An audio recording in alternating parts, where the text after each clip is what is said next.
ಮೈಸೂರು ದಸರಾದಲ್ಲಿ ಕಂಬಳ ವಿಚಾರ ಸಂಬಂಧ ಪರ ವಿರೋಧದ ಕಿಚ್ಚು ಹೊತ್ಕೊಂಡಿದೆ. ಕಂಬಳ ನಡೆಯುವ ಸ್ಥಳದಲ್ಲೇ ಪರಿಸರವಾದಿಗಳ ಪ್ರತಿಭಟನೆ.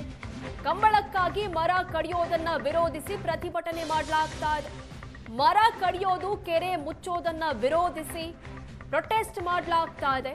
ಹಲವು ಪ್ರಗತಿಪರ ಸಂಘಟನೆಗಳು, ರೈತ ಸಂಘಟನೆಗಳು ಭಾಗಿಯಾಗಿದ್ದಾರೆ. ಸಂಸ್ಕೃತಿಯ ಕಲಬೆರಕೆ ಅಂತ ಪ್ರತಿಭಟನಾಕಾರರು ಕಿಡಿ ಹೊತ್ತಿದ್ದಾರೆ. ಕಂಬಳ ಮೈಸೂರಲ್ಲಿ ನಡೆಯುವ ವಿಚಾರ ಸಂಬಂಧ ಹಲವು ದಿನಗಳಿಂದ ಸಾಕಷ್ಟು ಚರ್ಚೆ ಆಗ್ತಾ ಇದೆ. ಬರಗಾಲದ ಸಂದರ್ಭದಲ್ಲಿ ನಾವಿದ್ದೇವೆ. ಇಂತಹ ಸಂದರ್ಭದಲ್ಲಿ ಕಂಬಳ ಮಾಡೋದು ಎಷ್ಟು ಸರಿ? ಇದು ಕರಾವಳಿಯ ಸಂಸ್ಕೃತಿ, ಅಲ್ಲೇ ಇರಲಿ ಅನ್ನೋದು ಒಂದು ವಾದ. ಮೈಸೂರಿಗೆ ತನ್ನದೇ ಆದಂತಹ ಪರಂಪರೆ ಇದೆ, ಇತಿಹಾಸ ಇದೆ. ಅಲ್ಲಿನ ಸಂಸ್ಕೃತಿಯನ್ನ ಇಲ್ಲಿ ಪ್ರೇರೇಪಿಸೋದು ಬೇಡ ಅನ್ನೋದು ಮತ್ತೊಂದು ವಾದ. ಇನ್ನು ಕಂಬಳ ಮಾಡಬೇಕು ಅಂತಂದ್ರೆ ಸಾಕಷ್ಟು ಮರಗಳನ್ನ ಕಡಿಬೇಕಾಗತ್ತೆ. ಆ ರೀತಿ ಮಾಡೋದು ಬೇಡ ಅಂತ ಹೇಳಿ ಪರಿಸರವಾದಿಗಳು ವಾದ ಮಾಡ್ತಿದ್ದಾರೆ.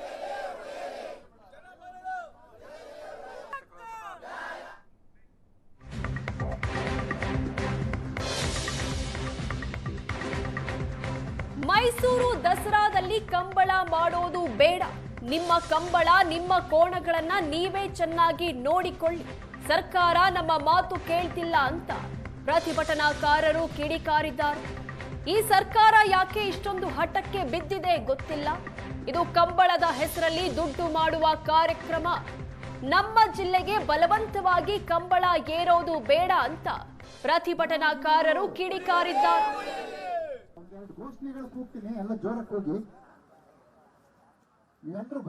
ಮೈಸೂರು ದಸರಾದಲ್ಲಿ ಆಯೋಜನೆ ಆಗಿರ್ತಕ್ಕಂಥ ಕಂಬಳವನ್ನು ವಿರೋಧಿಸಿ ಈಗ ಪರಿಸರವಾದಿಗಳು ಸ್ಥಳದಲ್ಲಿ ಪ್ರತಿಭಟನೆಯನ್ನು ಮಾಡ್ತಾ ಇರ್ತಕ್ಕಂಥದ್ದು ನೀವು ಇಲ್ಲಿ ಗಮನಿಸಬಹುದು. ಪರಿಸರವಾದಿಗಳು ಎಲ್ಲ ಸಂಘಟನೆಗಳ ಜೊತೆಗೂಡಿ ಒಂದು ಪ್ರತಿಭಟನೆಯನ್ನು ಮಾಡ್ತಾ ಇದ್ದಾರೆ. ಈ ಬಾರಿಯ ದಸರಾ ಏನಿದೆ, ದಸರಾದ ಸಂದರ್ಭದಲ್ಲಿ ಕಂಬಳ ಯಾವುದೇ ಕಾರಣಕ್ಕೂ ನಡೆಯಬಾರದು ಅನ್ನೋ ಒಂದು ಒತ್ತಾಯವನ್ನು ಮಾಡಿ ಈಗ ಪ್ರಗತಿಪರ ಸಂಘಟನೆಗಳು, ಪರಿಸರವಾದಿಗಳು ಎಲ್ಲರೂ ಸೇರಿ ಒಟ್ಟಾಗಿ ಪ್ರತಿಭಟನೆಯನ್ನು ಮಾಡ್ತಾ ಇರ್ತಕ್ಕಂಥದ್ದು. ಎಲ್ಲರೂ ಕೂಡ ನಮ್ಮ ಜೊತೆಗಿದ್ದಾರೆ. ಅವ್ರನ್ನ ಮಾತನಾಡಿಸುವಂತ ಕೆಲಸವನ್ನ ಮಾಡ್ತೀನಿ. ನೋಡಿ, ಇವತ್ತು ಕಂಬಳ ಬೇಕು ಅಂತ ಅಂದ್ರೆ ನಾಳೆ ಕೊಪ್ಪಳದಲ್ಲಿ ಜಾತ್ರೆ ನಡೆಯುತ್ತಲ್ಲ, ಅವ್ರೇನ್ ಹೇಳಿದ್ದಾರೆ ಅಂದ್ರೆ ಶಾಸಕರು ಅಶೋಕರಯ್ಯ ಅವರು, ಇಲ್ಲಿ ಜನ ಪಾಪ ಮನೆ ಮಂದಿ ಎಲ್ಲ ಅಲ್ಲಿ ಬಂದು ಕಂಬಳ ನೋಡಕ್ಕಾಗಲ್ವಲ್ಲ, ಅದಕ್ಕೆ ಅದನ್ನ ಇಲ್ಲೇ ತಂದು ತೋರಿಸ್ತೀವಿ ಅಂತ ಅವ್ರು ಹೇಳ್ತಾ ಇದ್ದಾರೆ. ಹಂಗಿದ್ರೆ ಪಾಪ ಅವ್ರ ಭಾಗದವರು ಜಂಬೂ ಸವಾರಿ ಇಲ್ಲಿ ಬಂದು ನೋಡಕ್ಕಾಗಲ್ಲ ಮನೆ ಮಂದಿ ಎಲ್ಲ, ತಗೊಂಡೋಗ್ಬಿಡಿ ಆನೆ ಅಂಬಾರಿ ಎಲ್ಲಾನು, ಅದು ವ್ಯಾಲಿಡ್ ರೀಸನ್ ಅಲ್ಲ. ಆಮೇಲೆ ಬೆಂಗಳೂರಿನಲ್ಲಿ ಸಹ ಒಮ್ಮೆ ಕಂಬಳ ಮಾಡಿದ್ದಾರೆ. ಅದರ ಆಯೋಜಕರು ಕೋಣಗಳು ಆ ಪ್ರಯಾಣದಲ್ಲಿ ಸಾಕಷ್ಟು ಹಿಂಸೆ ನೋವು ಅನುಭವಿಸಿವೆ ಅಂತ ಹೇಳ್ಕೊಂಡಿದ್ದಾರೆ. ಅದೇ ನೋವು ಹಿಂಸೆಯನ್ನ ಮತ್ತೆ ಆ ಕೋಣಗಳಿಗೆ ಕೊಡೋದು ಬೇಡ.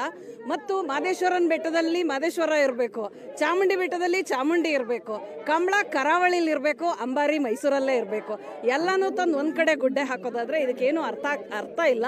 ಇದು ಸಾಂಸ್ಕೃತಿಕ ಕಲಬೆರಕೆ. ಇವತ್ತು ಇದನ್ನ ಕಂಬಳ ತರ್ತೀವಿ ಅಂತಂದ್ರೆ ನಾಳೆ ಕೊಪ್ಪಳದ ಜಾತ್ರೆನೂ ತಗೊಂಡ್ಬರ್ತೀವಿ ಅಂತ ಹೇಳ್ತಾರೆ ಅವರು. ನೀವು ಅದಕ್ಕೆಲ್ಲ ಇನ್ವೆಸ್ಟ್ ಮಾಡೋದ್ರ ಬದಲಿಗೆ ರೋಡ್ ಮೇಂಟೈನ್ ಮಾಡಿಸಿ ಸಾಕು. ನೀವು ಹೊಸದಾಗಿ ಕಂಬಳ ಮಾಡೋದು ಬೇಡ. ಕಂಬಳ ನೋಡೋ ಇಂಟ್ರೆಸ್ಟ್ ಅಲ್ಲಿಗೆ ಹೋಗ್ತಾರೆ, ನೋಡ್ತಾರೆ, ಬರ್ತಾರೆ. ನೀವು ಅದನ್ನ ಮಾಡ್ಲಿಕ್ಕೆ ಇದನ್ನೆಲ್ಲ ಹಾಳು ಮಾಡೋದು ಬೇಡ. ಯಾಕಂದ್ರೆ ಇಲ್ಲಿ ನಮಗೆ ದಸರಾನೇ ನಮಗೆ ತುಂಬಾ ಚೆನ್ನಾಗಿ ಇವಾಗ ಏನೇನು ಪ್ರೋಗ್ರಾಮ್ಗಳಿದೆ ನಮಗೆ ದಸರಾದಲ್ಲಿ ಅದನ್ನೇ ನಾವು ಮಾಡಿಕೊಟ್ರೆ ಸಾಕು ನಮಗೆ. ಇವಾಗ ಕಂಬಳ ಎಲ್ಲ ತಗೊಂಡ್ ಬಂದ್ರೆ ಜನಸಂದಣಿ ಜಾಸ್ತಿ ಆಗುತ್ತೆ. ವಾಟರ್ ಇಲ್ಲ. ಇನ್ನ ನಾವು ಮೈಸೂರಲ್ಲಿ ಇವಾಗ ಈ ಸರಿ ಬರಗಾಲ ಇರೋದ್ರಿಂದ ನೀರಿಲ್ಲ. ಅದಕ್ಕೆ ಎಷ್ಟೊಂದು ತುಂಬಾ ಟಿಮ್ಸಿ ನೀರು ಬೇಕಾಗಿದೆ. ಹಾಗಾಗಿ ಜನಸಂದಣಿನೂ ಕೂಡ ಜಾಸ್ತಿ ಆಗುತ್ತೆ. ಸೊ ಕಂಬಳ ನಮ್ಮ ಮೈಸೂರಿಗೆ ಬೇಡ. ಸರ್, ಮುಖ್ಯಮಂತ್ರಿಗಳು ನೇರವಾಗಿ ಮಾಧ್ಯಮಗಳಲ್ಲಿ ಹೇಳಿದ್ದಾರೆ, ರೈತರಿಗೆ ನಮ್ಮ ನೀರನ್ನ ನಂಬ್ಕೋಬೇಡಿ ಅಂತ. ಹೀಗಿರುವಾಗ ಕಂಬಳ ಮಾಡೋದಕ್ಕೆ ಲಕ್ಷಾಂತರ ಲೀಟರ್ ನೀರು ಬೇಕು. ಆ ನೀರನ್ನ ಎಲ್ಲಿಂದ ಒದಗಿಸ್ತಾರೆ ಮುಖ್ಯಮಂತ್ರಿಗಳು? ಅವ್ರ ಮನೆಯಿಂದ ತಂದು ಕೊಡ್ತಾರ? ಕೊಡಕ್ಕಾಗೋದಿಲ್ಲ. ಮುಖ್ಯವಾಗಿ ನೀರಿನ ಸಮಸ್ಯೆ ಇದೆ. ನಮ್ಮ ಮೈಸೂರಲ್ಲಂತೂ ಕುಡಿಯೋ ನೀರಿಗೆ ಬರ ಇದೆ. ಬಲವಂತವಾಗಿ ತುರುಕ್ತಾ ಇರೋದು ನೀರಿನ ಸಮಸ್ಯೆ. ಪರಿಸರ ಜೊತೆಗೆ ಇಲ್ಲಿ ನೀವು ನೋಡ್ತಾ ಇದ್ದೀರಾ, ಇಲ್ಲಿ ಎಷ್ಟು ಗಾಜುಗಳು, ಕಲ್ಲುಗಳು ಏನೇನಿದೆಯೋ ಇದನ್ನ ಕೆಸರು ಮಾಡಿ ಇದ್ರೊಳಗಡೆ ಕೋಣಗಳನ್ನ ಓಡಿಸೋದು ಅಂದ್ರೆ ಆ ಕೋಣಗಳಿಗೂ ಕೂಡ ಒಂದ್ ರೀತಿ ಕೊಡ್ತಾ ಇರೋ ಹಿಂಸೆನೆ.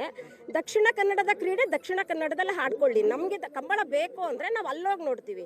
ದಸರಾ ಮೈಸೂರಲ್ಲಿ ಹೇಗೆ ಮುಖ್ಯವೋ ದಕ್ಷಿಣ ಕನ್ನಡದಲ್ಲಿ ಕಂಬಳ ಮುಖ್ಯ.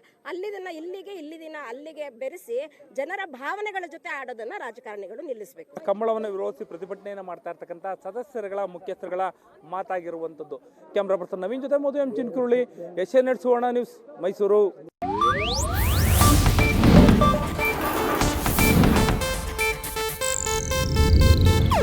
ಇದು ಏಷ್ಯಾನೆಟ್ ನ್ಯೂಸ್ ನೆಟ್ವರ್ಕ್ ಪ್ರಸ್ತುತಿ. ನ್ಯೂಸ್.